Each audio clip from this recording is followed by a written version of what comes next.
Ah, c'est Blandine, bien. On nous à toi entend. l'honneur. On va pouvoir y aller. Je crois que c'est la diapo suivante, C'est la suivante. la présentation. Peut-être présenter ce webinaire, Camille. Euh, Bon, alors je me présente. Donc, je suis Pardon, docteur Esquer, je suis vaccinologue, c'est-à-dire j'ai travaillé des années dans un centre de vaccination. Je suis diplômée en vaccinologie et en médecine des voyages, médecin généraliste à la base, et je suis membre de Vaccitanie, qui est une association qui, comme son nom l'indique, promeut la vaccination en Occitanie. Et donc, je suis Bruno Julia, je suis pharmacien d'officine à l'ERM et je suis vice-président de la CPTS du Sud Toulousain, qui est une communauté de professionnels de santé sur le territoire qui notamment organise la vaccination en collaboration avec l'ARS et le centre de vaccination dans les collèges de notre territoire. Et je suis également secrétaire de Vaccitanie, donc qui est une association qu'on a créée avec Blandine pour parler de vaccination, que ce soit à la fois aux professionnels de santé, mais aussi auprès du grand public. Oui, alors on n'est pas seuls tous les deux dans cette association. Il y a des médecins, il y a des centres de vaccination, il y a des associations de malades, sages-femmes, enfin voilà. Tout le monde peut venir participer à Vaccitanie pour promouvoir la bonne santé grâce à la prévention vaccinale. Je reprends la parole pour insister sur un article du Code de la santé publique pour vous dire qu'on ne va pas vous parler à la légère puisque nous vous devons la formation la plus vérifiée possible, puisque cet article dit que lorsqu'un médecin participe à une action d'information du public de caractère éducatif et sanitaire, quel qu'en soit le moyen de diffusion, il ne doit faire état que de données confirmées, faire preuve de prudence et avoir le souci des répercussions de ses propos auprès du public. Voilà en quoi on s'engage pour vous parler ce soir. La vaccination, c'est une histoire de prévention, hein. Protéger la santé future de nos enfants, c'est le titre de cette diapositive, car prévenir aujourd'hui, c'est protéger demain. C'est un choix de santé à long terme, une chance pour nos enfants. On est dans un pays, effectivement, où nos enfants et tout un chacun a accès à la vaccination. Et dans le cadre de cette vaccination dans les collèges, c'est une vaccination qui est gratuite pour tous. Le papillomavirus, c'est un virus qui est très courant, hein, et qui est présent chez 80% des jeunes ayant débuté leur vie sexuelle. Parmi ces papillomavirus, donc HPV, Human Papillomavirus, on, on note plus de 200 types différents qui sont éliminés naturellement dans 90% des cas. Malheureusement, dans 10% des cas, ils persistent et c'est là qu'ils peuvent provoquer des problèmes de santé.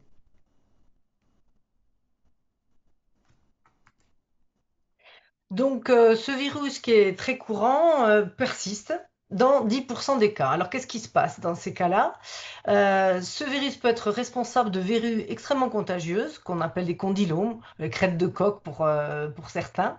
Ce sont des verrues peu esthétiques, hein, qui sont des verrues génitales souvent, gênantes et parfois très gênantes.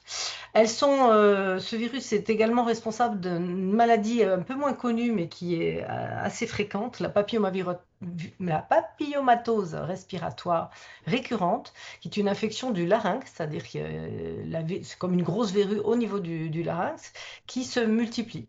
Ça survient chez l'adulte, mais ça peut survenir chez l'enfant, c'est-à-dire s'il a contracté à la naissance de par suite à l'infection de sa mère. Donc ça, c'est pour les lésions, on va dire, bénignes, mais très pénibles. Et ce papillomavirus peut se développer aussi de façon silencieuse en provoquant des lésions précancéreuses et donc, à la longue, est responsable de cancer. 12 des plus de 200 types de HPV sont responsables de cancer, sont dits oncogènes.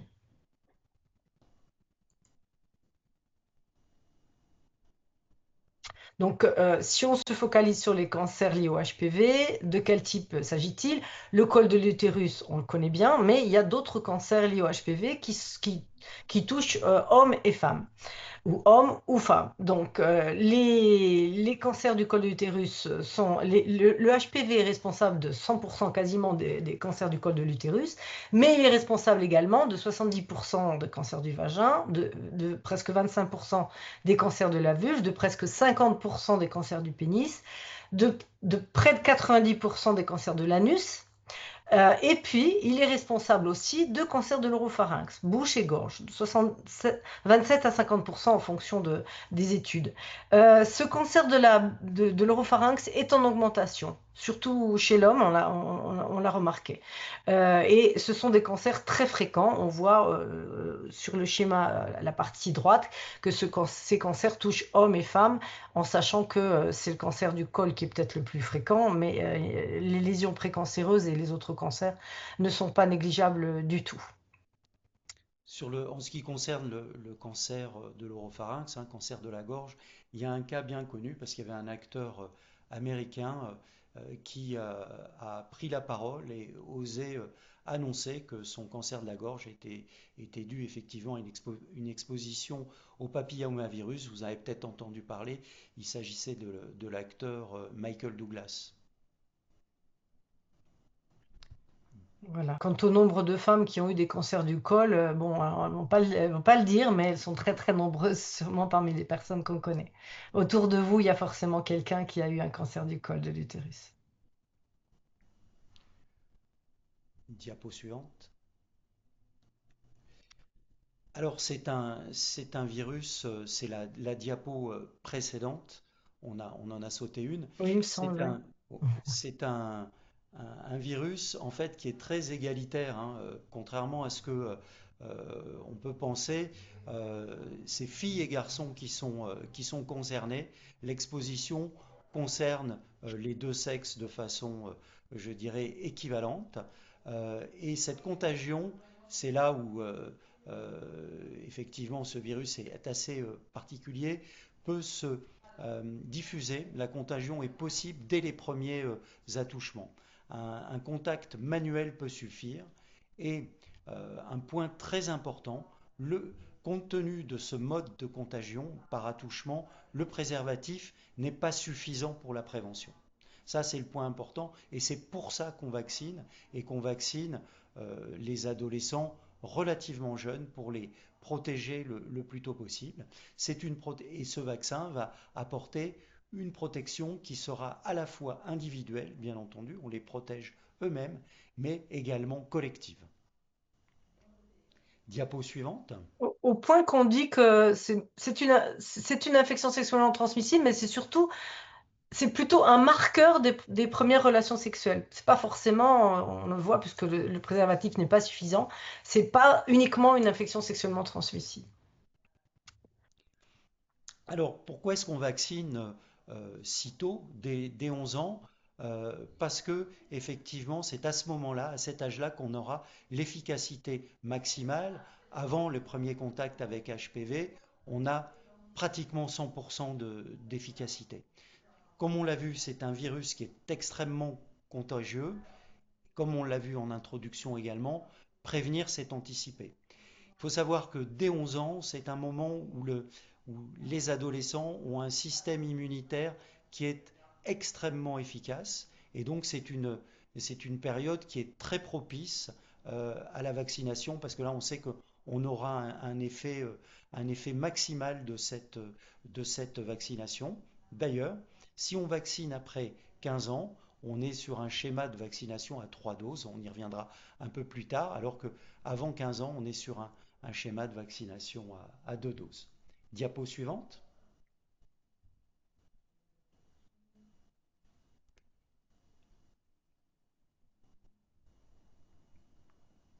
On a un petit souci de décalage pour passer les... Je crois que c'est la diapo précédente qu'on a sauté, non? Non? Alors, Alors attendez, vous me dites. Il me semble qu'on est passé, on a fait la deux. précédente, ouais. Voilà. Voilà. Donc, la vaccination, comme je vous le disais précédemment, se fait en deux injections à plusieurs mois d'intervalle entre 11 et 14 ans révolus. C'est une vaccination qui se fait au niveau du muscle de l'épaule. C'est un geste rapide et qui est extrêmement donc efficace. Comme je vous le disais, si effectivement on fait un rattrapage après 14 ans révolus, donc à partir de 15 ans et jusqu'à 26 ans, on passe sur un schéma à 3 doses. Donc autant vacciner le plus tôt possible, il n'y aura que 2 doses à injecter. Diapo suivante. Alors, le vaccin qui est utilisé, c'est le même pour tout le monde. En France, c'est le Gardasil 9, qui correspond à la protection contre 9 papillomavirus dont vous avez les numéros. Donc, ce vaccin va protéger contre ces 9 types de papillomavirus, dont bien sûr les plus dangereux pour la santé, qui sont le 16 et le 18, qui sont les fameux oncogènes, qui provoquent à terme éventuellement un cancer. On a un très large recul international, on y reviendra un petit peu plus loin sur son efficacité.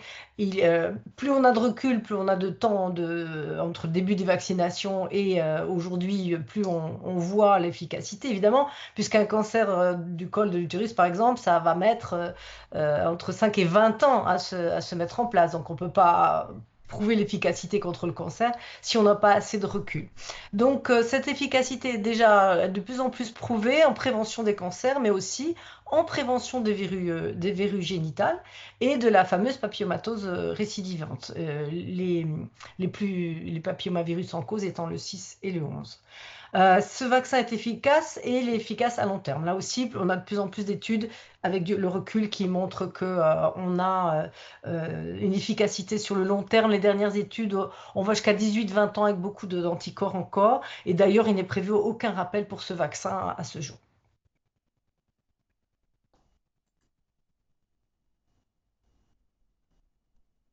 Alors, un exemple parmi tant d'autres, puisqu'il y a beaucoup d'études d'efficacité, c'est une étude suédoise que j'ai choisie pour vous montrer cette efficacité, qui a été faite entre 2006 et 2017.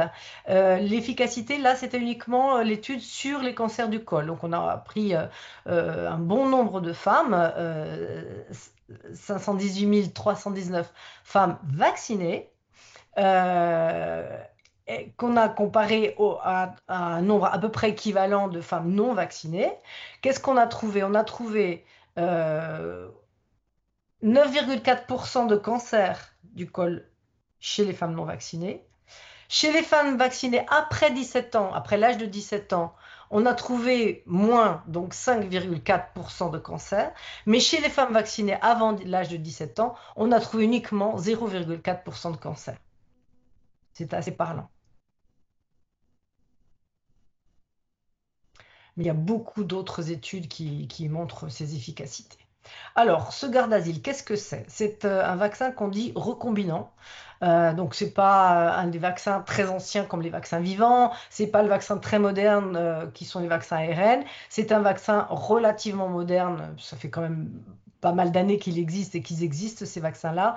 On les appelle recombinants, c'est-à-dire que on n'utilise plus du tout le virus lui-même pour le présenter à notre organisme et que notre organisme fabrique ses anticorps et ses cellules mémoire, sa défense naturelle, on va présenter un faux virus, un pseudovirus. C'est-à-dire, en fait, pour simplifier, si on voit un petit peu sur le schéma, un virus, c'est une capsule, et puis un ADN à l'intérieur. Enfin, là, c'est un virus à ADN, mais il y a d'autres virus qui sont à ARN. Bon, passons, c'est un peu comme le chromosome chez nous, c'est ce qui permet de se multiplier. Donc là, le pseudovirus ne contient plus l'ADN, on va avoir juste une pseudo-capsule refaite, je vous passe les détails, comment on fait une pseudo-particule, mais en tout cas, on n'a pas un virus. On a un pseudo-virus qui va avoir une possibilité de provoquer l'immunité, c'est-à-dire que le corps va croire qu'il est en présence du virus et fabriquer tout ce qu'il faut pour se défendre, mais en fait, ce virus ne pourra jamais se multiplier, donc jamais nous infecter. Qu'est-ce qu'on peut repérer sur le vaccin? Ben, les contre-indications, il n'y en a pas plus que pour les autres. La seule contre-indication, c'est l'allergie grave à un constituant, ce qui est rarissime.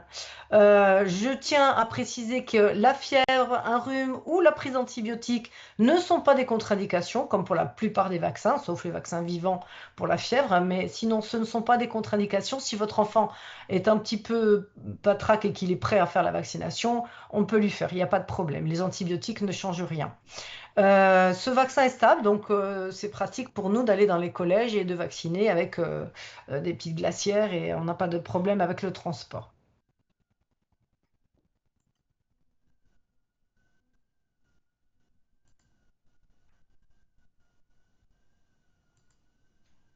Pour revenir sur la sécurité et le recul, donc ça fait à peu près, oh oui, ça fait à peu près 20 ans qu'on utilise ce vaccin papillomavirus. On en est déjà à plus de 300 millions de doses, de très nombreuses études et publications extrêmement rassurantes. En France, on a une surveillance permanente, bon, dans le monde évidemment, mais nous, on a la NSM j'ai pris un exemple aussi, qui étudié la dernière campagne papillomavirus qu'on a fait dans les collèges l'année dernière n'a retrouvé aucun effet indésirable inattendu. Donc, c'est des vaccins qui sont considérés comme extrêmement sûrs. Il y a les derniers chiffres, il y a plus de 650 millions de doses qui ont Oui, c'est été ça. J'avais du retard injectées avec dans mes le 300 monde, et ce qui est quelques. Ouais. tout à fait considérable et fait une étude finalement de sécurité en vie réelle qui est vraiment qui montre la- l'innocuité de ce Mm. virus du point de vue de la santé de nos enfants. Ouais. Diapo suivante. Alors, les effets secondaires possibles, avec tout vaccin, il y a des effets secondaires qui peuvent survenir. La douleur locale au niveau du point d'injection, c'est vraiment le plus fréquent. On peut avoir de la fatigue, des maux de tête passagers et une fièvre légère. Ça, c'est quelque chose qu'on retrouve régulièrement avec les vaccins. Euh, Bon, bah, dans ces cas-là, ce qu'on va donner, c'est un peu de paracétamol pour aider à supporter la douleur, hein, qui est quand même légère, et éventuellement appliquer une poche de glace au niveau de l'épaule si vraiment c'était besoin. Ce sont des gestes relativement simples pour, je dirais, essayer d'amoindrir cette douleur. Alors, on constate de rares malaises au moment euh, de, de l'injection, hein, au moment du protocole. Il y a certains enfants qui sont plus émotifs que d'autres, et ce sont des malaises qu'on peut retrouver. Euh, et là où on se méfie, c'est que dans ce cadre-là, il faut éviter qu'ils chutent, et donc on est très vigilant à ce moment-là, et on va les garder sous surveillance pendant 15 minutes dans une pièce dédiée, de façon à bien s'assurer que ces malaises, en tous les cas, n'aient pas de conséquences, et notamment au niveau des chutes. Diapositive suivante. Donc, la vaccination au collège, donc c'est une vaccination que l'on fait en classe de cinquième, qui est faite par des professionnels de santé qui ont été formés à ces vaccinations dans dans un cadre sécurisé avec un protocole, je vous en parlais précédemment, un protocole obligatoire de surveillance. Bien entendu, ça se fait avec grande bienveillance, on prend vraiment soin de placer ses enfants dans un cadre de confort maximal, euh, de façon à leur permettre aussi de poser toutes les questions qu'ils souhaiteraient poser, d'exprimer leurs craintes, voire de refuser au dernier moment, hein. Il n'y a on ne forcera jamais un enfant à cette vaccination, hein, bien évidemment. Diapo suivante. Point important, donc c'est un vaccin qui est gratuit, hein, ce vaccin qui se fait au collège et qui ne nécessitera aucune avance de frais.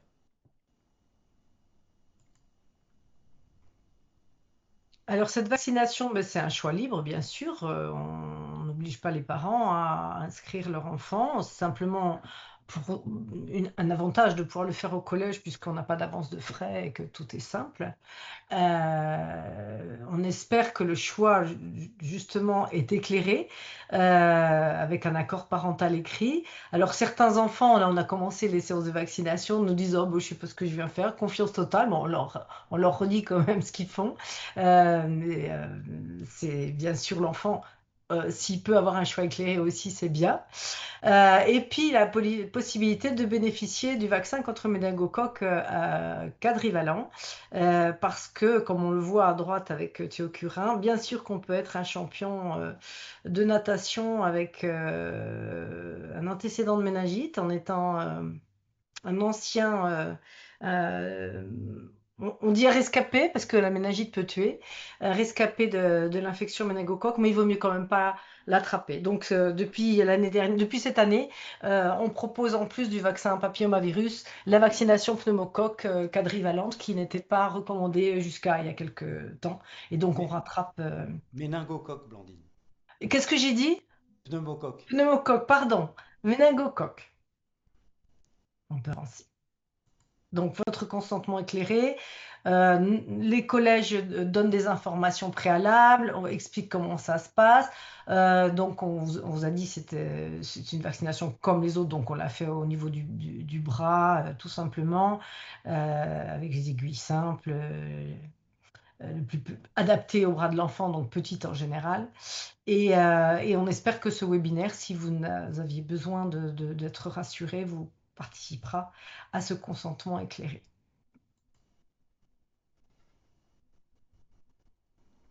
Parce qu'on comprend vos inquiétudes, hein. De toute façon, toute vaccination peut provoquer des craintes, hein. Les doutes sont complètement légitimes parce que on entend beaucoup de choses sur les vaccins et la France est championne du monde, malheureusement, des mauvaises informations sur la vaccination.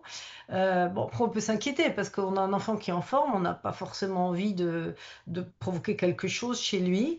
Le bénéfice est on le sait certain sur le long terme, mais on ne sait pas, comme quand on fait une vaccination, on ne sait pas si la personne va être en contact avec le virus.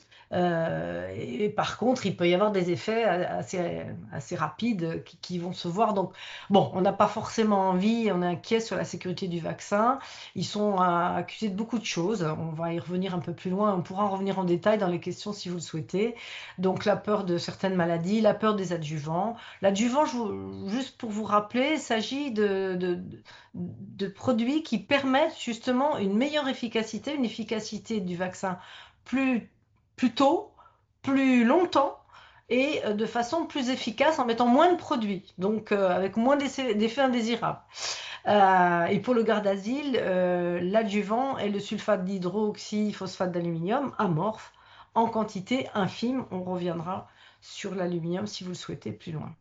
Alors, simplement pour revenir sur ces adjuvants, donc, comme l'a dit Blandine, il y a des adjuvants qui vont participer à l'efficacité du produit, hein, dont on parle notamment de l'aluminium. Vous en avez d'autres dans les vaccins qui sont simplement des véhicules pour permettre l'injection de ce vaccin. Et tous les vaccins, notamment, on retrouve de l'eau, hein. Il y a de l'eau injectable dedans. Donc, ça, c'est la notion d'adjuvant. Et pour revenir sur l'aluminium, c'est clair que la quantité d'aluminium qui est dans ces vaccins est vraiment une très très petite quantité, sachant que l'aluminium, c'est un composant qu'on rencontre extrêmement couramment dans notre vie, et notamment au niveau alimentaire, hein, pour tous ceux qui prennent des cafés avec des capsules Nespresso, quand on percute la capsule, eh ben, on a forcément dans les cafés qu'on va consommer des quantités non négligeables d'aluminium.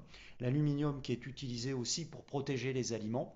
Et la plupart d'entre nous utilisent l'aluminium en mettant la face polie, la face brillante à l'extérieur, sachant que en fait, il faudrait l'utiliser justement pour limiter l'exposition aluminium en utilisant cette face brillante côté des aliments, parce que c'est la face mate qui libère le plus de particules d'aluminium et donc c'est pas très logique de l'utiliser au contact des aliments. Tout ça pour vous dire que l'aluminium, effectivement, a beaucoup fait parler à un moment donné et que, alors que c'est un composant qu'on rencontre vraiment très très couramment et en quantité bien plus importante que dans les vaccins, dans notre vie quotidienne. Mais on estime que autour des 50-60 ans, on aura ingéré par voie alimentaire plus de 800 fois plus d'aluminium que ce qui va être donné dans toutes les vaccinations de la vie entière. Et à préciser aussi qu'il y en a dans le lait on en trouve dans le lait maternel, on en trouve partout de l'aluminium. Et on va dire la peur qui a été suscitée, elle était uniquement franco-française. C'est un médecin qui a monté cette idée, qui a commencé à parler de ça, mais il n'y a pas eu de... Enfin, toutes les sociétés savantes du monde ont, ont récusé cette histoire. Donc, c'est mon tour sur la sécurité du vaccin pour en redonner d'autres précisions. Donc, ce vaccin HPV, avec de très nombreuses études qu'on peut retrouver vraiment partout facilement, on a vu que le vaccin papillomavirus, donc comme les autres vaccins, ne provoque pas de maladie auto-immune. Ça, c'est vraiment, ça a été retrouvé dans de nombreuses études. Donc, l'aluminium ne provoque pas l'apparition de maladies. Et ça fait plus de 100 ans qu'on l'utilise, hein, avec des centaines de millions de doses. La seule chose qu'on peut dire et qui est vraie, c'est que parfois, très rarement, il peut y avoir la formation d'une sorte de nodule, ce qu'on appelle la myofasciite à macrophage, qui est une cicatrice vaccinale et qui n'empêche pas d'être vacciné et de vivre normalement et qui ne provoque rien derrière. Le vaccin papillomavirus ne provoque pas non plus de troubles de la fertilité, ce qu'on peut entendre parmi les nombreuses choses qu'on entend. C'est plutôt l'inverse, hein. Pour le papillomavirus, chez l'homme en particulier, provoque des modifications du sperme et des spermatozoïdes qui peuvent à long terme modifier la fertilité. Donc le vaccin va éviter l'infection et va avoir plutôt l'effet inverse que ce qu'on lui reproche. Diapo suivante. Donc pour cette injection de vaccin, elle peut être faite donc au collège dans le cadre de cette campagne, ou bien en médecine de ville. Ce qu'il faut savoir, c'est que dans les deux cas de figure, que vous le fassiez au collège ou chez votre médecin, à la pharmacie, ce sera le même vaccin. La protection évidemment sera la même. Le vaccin est gratuit au collège. La vaccination est faite sur place avec une surveillance, un protocole qui est bien défini en présence d'autres enfants. Ça, c'est vrai que c'est un facteur plutôt favorisant et surtout limitant le stress des enfants. Ils sont entre eux, on les met sur la période de surveillance entre eux, ils sont dans un environnement qu'ils connaissent bien. C'est vrai que ça, c'est un environnement favorable. Euh, Évidemment, je rappelle qu'il y a la possibilité de faire bénéficier à vos enfants de la vaccination contre les méningocoques ACWY, sachant que dans ces cas-là, quand on procède à cette vaccination double, on fait un vaccin. Nous, c'est comme ça qu'on s'était organisé. On fait un vaccin dans chaque épaule. Diapo Et J'allais suivante. justement rebondir là-dessus. Ça pose aucun souci de faire deux vaccins le même jour, par exemple, même si Alors, c'est une épaule différente, mais Alors, c'est quelque chose de très courant. Ça fait effectivement deux injections. Maintenant, avoir différentes valences vaccinales, hein, en même temps, il faut savoir que ces enfants-là ont été vaccinés au moment où ils étaient nourrissons avec des vaccins hexavalents, où on trouvait euh, six souches, six possibilités de virus différents. Donc c'est vraiment quelque chose qui se pratique très, très couramment et sans problème. On peut même aller au-delà de deux vaccins en même temps. On pourrait très bien aller au-delà. Donc, En médecine des voyages, ça arrive fréquemment quand les gens partent au dernier moment, qu'il faut vraiment les protéger contre des maladies graves et que parfois ils sont pas à jour déjà de leur vaccination. Ça peut arriver d'aller jusqu'à 4, voire 5 si la personne, moi ça m'est arrivé une fois parce que la personne le demandait. En fait, c'est la limite, c'est la personne elle-même. Et puis bon, évidemment, il faut quand même se mettre à distance entre deux vaccins sur le même bras, donc on peut pas non plus. Mais enfin, notre système immunitaire est capable de réagir contre. Il rencontre sans arrêt des nouvelles choses, des nouvelles choses dont il se défend surtout quand il va à l'étranger. Donc, la quantité de maladies qu'il va rencontrer, enfin de fausses maladies qu'il va rencontrer grâce au vaccin, elle n'est pas limitée a priori. C'est juste bah, qu'on fait plusieurs aiguilles et que c'est pas très agréable pour la personne, hein. Après, certains vaccins, mais on va pas rentrer dans les détails, on ne les fait pas le même jour, mais c'est très rare. Très, très rare. Merci. Et puis, il faut ne pas oublier le carnet de vaccination, parce que malheureusement, on a commencé là les vaccins dans les collèges et certains enfants bah, qui étaient motivés, qui voulaient le faire, se sont retrouvés sans carnet. Du coup, on ne peut pas les vacciner si on ne peut pas avoir les infos sur leur carnet de santé. en résumé, c'est un geste facile pour protéger, hein. C'est un geste de prévention. C'est un geste qui est à la fois efficace, sûr et gratuit. Donc, pour le vaccin contre le HPV, il n'y a qu'un vaccin sur le marché aujourd'hui, c'est le Gardasil 9. Pour le vaccin contre les méningocoques ACWY, qui est possible donc en même temps que le Gardasil, euh, pour celui-là, il y a trois vaccins sur le marché. Il y a le Menveo, le Nimerix et le Menquafi. Ce sont les trois. Alors, à ma connaissance, moi, c'est celui que j'ai vu quand je suis allé vacciner au collège de Lerme. C'est le Menquafi qui avait été retenu. C'est celui-là aussi que j'ai utilisé pour l'instant dans les collèges. Ouais. Voilà. Mais après, bon, les trois sont tout à fait équivalents.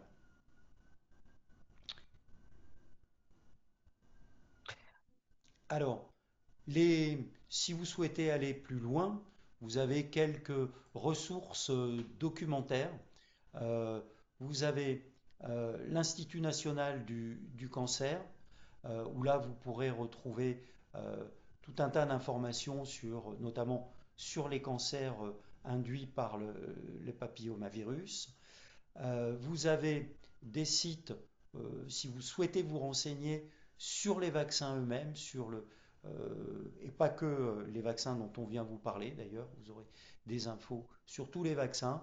Vous avez le site de mesvaccins.net, qui est vraiment un site de référence. Vous avez bien sûr infovac.fr et vaccinationinfoservice.fr. Ce sont vraiment trois sites qui sont très bien faits avec des informations validées, scientifiques, informations qui sont sûres, et c'est ça qui est important. Et après, pour effectivement le papillomavirus, si vous souhaitez vous informer sur ce virus, vous avez Prev HPV, qui est également un site d'information. Et juste pour le méningocoque, vous avez une association qui s'est créée relativement récemment qui s'appelle Méningo, avec un accent, un point d'exclamation après. Mais je pense que si on tape meningo.fr, on trouve également ce site sur lequel vous avez des témoignages de rescapés ou de parents, malheureusement, dont l'enfant est décédé d'un méningocoque. Voilà, on en a terminé pour ce qu'on souhaitait vous présenter. Maintenant, on voulait vous donner la parole. Si vous avez des questions, on peut ouvrir les micros sans problème et on est à votre disposition pour répondre aux questions que vous auriez sur ces vaccins voilà, sans limite.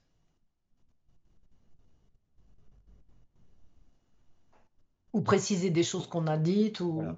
Voilà. N'hésitez pas, il n'y a pas de mauvaises questions. Non. Euh, Vraiment, c'est un domaine qui n'est pas toujours bien connu, donc n'hésitez pas Mm. à poser toutes les questions qui vous passent par la tête, on essaiera Bah oui, directement. on est des parents nous aussi et on s'est posé des questions pour la vaccination de nos enfants comme tout parent doit le faire. Donc, on comprendra tout ce qui peut être. Bonjour, c'est Nathalie. Je vous remercie pour vos explications. Bon, j'ai fait la vaccination de mes trois filles au moment où elles devaient le faire, sans ces informations. Mais j'aurais bien aimé, ça m'aurait été utile de les avoir avant. Mais par contre, j'ai pas vacciné mon fils et je voulais savoir jusqu'à quel âge on faisait les vaccinations. Alors, les vaccinations, la vaccination HPV peut se faire maintenant jusqu'à 26 ans, euh, D'accord. filles et garçons. Donc, sachant que si votre fils a plus de 15 ans pour HPV, il aura un schéma vaccinal à 3 doses. Ouais, c'est ce que j'ai Voilà. vu. Voilà. Et pour le méningocoque, ça se fait jusqu'à 24 ans révolus, la CWY, et là, c'est une dose unique. Hein, il y a une seule dose pour ACWY. Bon, sachant que après 15 ans, maintenant, la Haute Autorité de Santé recommande également de faire une vaccination contre la méningite B. Vous en Oui. entendrez parler à partir de l'âge de 15 ans pour vos enfants. Euh, et là, qui est une vaccination qui se fait à 2 doses avec un mois d'intervalle. Oui, bien sûr que mes enfants ont quelques années d'écart entre eux et il n'y en a pas un qui a le même plan vaccinal, hein. Donc moi, Oui, je suis c'est pas Oui. très étonnant. paumée. Je Alors, suis très paumée dans dans les C'est- vaccins. Alors Oui. ça, Je- c'est absolument normal parce que ça change en permanence et même pour les professionnels, c'est pas un sujet si simple que ça. ouais. Alors, si vous voulez vraiment vous y retrouver, vous allez sur mesvaccins.net et là, D'accord, j'ai vu vous ça. pouvez créer, pardon? J'ai vu effectivement ce site. Voilà, sur mesvaccins.net, vous pouvez créer le carnet de vaccination électronique de vos enfants et D'accord. donc vous enregistrez tous les vaccins qu'ils ont eus et le site va vous dire ce qui manque, s'il manque quelque chose et quelle sera, ou en tout cas, quelle sera la prochaine vaccination. C'est vraiment très très bien, c'est mis à jour en fonction des dernières recommandations, donc vous pouvez vous y Ouais, retrouver grâce je à me suis ça. retrouvée à vacciner a posteriori les aînés qui n'avaient pas eu le plan, machin et tout. Voilà. Ouais, ouais, ouais. Non, c'est compliqué. Donc, si vous rentrez tous les vaccins qui ont été faits, on vous dit si c'est bon par rapport aux recommandations actuelles ou s'il manque quelque chose. Très bien. En tout cas, merci beaucoup. C'était très intéressant. La deuxième injection sera faite l'année prochaine. On va venir uniquement, je regarde sur le chat, hein, on a une question sur la deuxième injection. C'est vrai qu'on n'en a pas parlé, on va venir une fois par an. Donc on peut faire le méningo d'ailleurs au moment de la première ou au moment de la deuxième injection. Il faut entre 6 mois et un an pour la deuxième injection. Donc on a décidé dans la région de venir une seule fois par an dans les collèges plutôt que deux, c'était très compliqué. Et donc, on fait la deuxième l'année suivante. Sauf si les parents ont décidé de le faire avant, plutôt avec le médecin ou un pharmacien ou une sage-femme, hein. Mais au collège, c'est un an, tous les ans.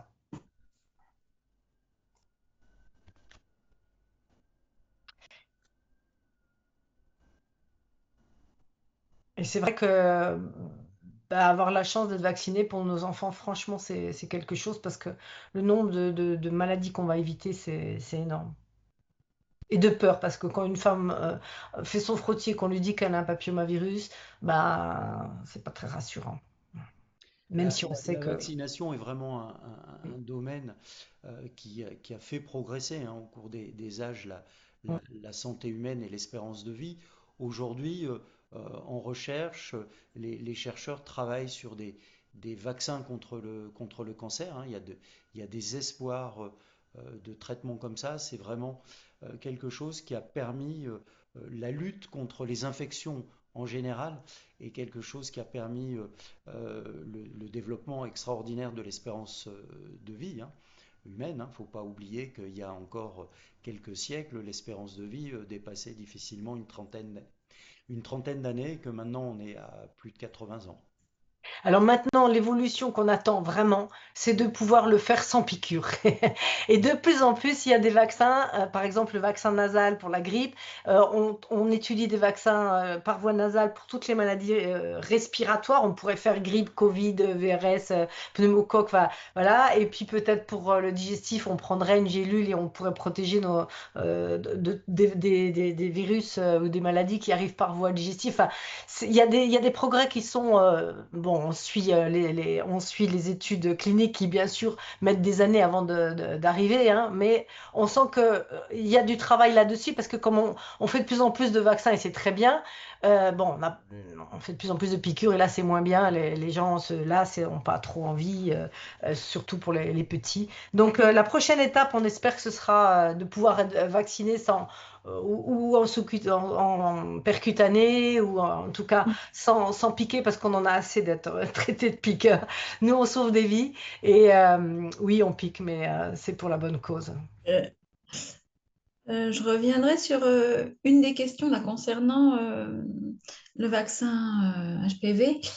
Moi, je l'avais en tête que pour le col de l'utérus. J'ai vu qu'il est protégé contre d'autres cancers.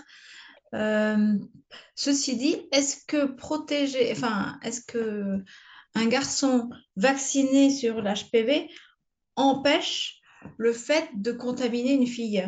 Tout à fait, justement, ça fait partie des raisons de la vaccination Oui, c'est ce que universelle. j'avais compris a posteriori quand on m'a donné toutes les informations, mais c'est bien ça, Tout à fait, puisque c'est ça très enlève aussi contagieux. cette Ouais, contamination vers les filles, hein. exactement. C'est bon dans les deux sens, hein. La fille peut contaminer l'homme aussi, hein. Oui, oui, Donc, non, mais bien sûr, mais une fois vacciné, enfin, ça ne protège pas que l'enfant vacciné, c'est ça que je veux non, dire. ça fait Ce partie, vaccin est... effectivement.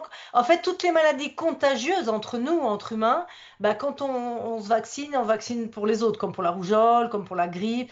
Et effectivement, il y a des vaccins comme le tétanos où on va se vacciner que pour nous. Mais là, comme c'est très contagieux, bah, justement, on participe et c'est très bien. Mm, mm. Ok, merci. Avec plaisir. C'est vrai que cette notion de maladie contagieuse et euh, de couverture vaccinale, c'est très important. Et d'ailleurs, en France, on est très mauvais dans la couverture vaccinale papillomavirus. Du coup, on a beaucoup plus de papillomavirus qui tournent. Et J'ai plus fait de... cet après-midi un cours à une élève Ouais. sur la vaccination en troisième, donc j'avais révisé mes bases. Ah oui, non, bah oui, oui, il y a beaucoup oui, il y a beaucoup de choses à apprendre et à savoir. Il y a une chose que j'avais entendue et qui est pas tout à fait vraie.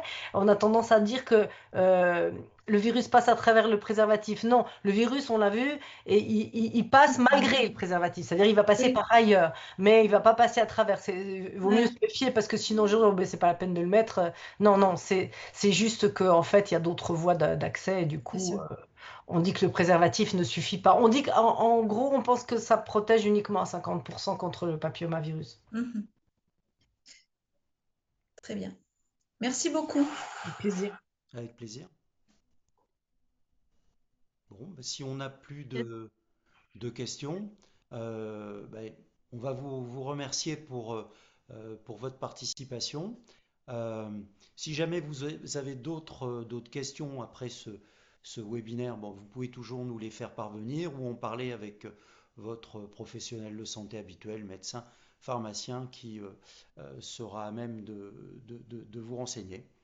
Euh, Le site Vaccitani répond aux questions qu'on pose. Si vous le souhaitez aussi, vaccitani. Non, arobase gmail.com. Je crois que c'est un Gmail. Mais si. oui, de toute façon, il y a possibilité de contacter en allant directement sur le Oui. site web. Mais il y a tellement de réponses déjà sur mesvaccins.net, je pense que c'est déjà. Oui, Enfin, c'est pour ne citer que lui. Merci beaucoup de votre participation.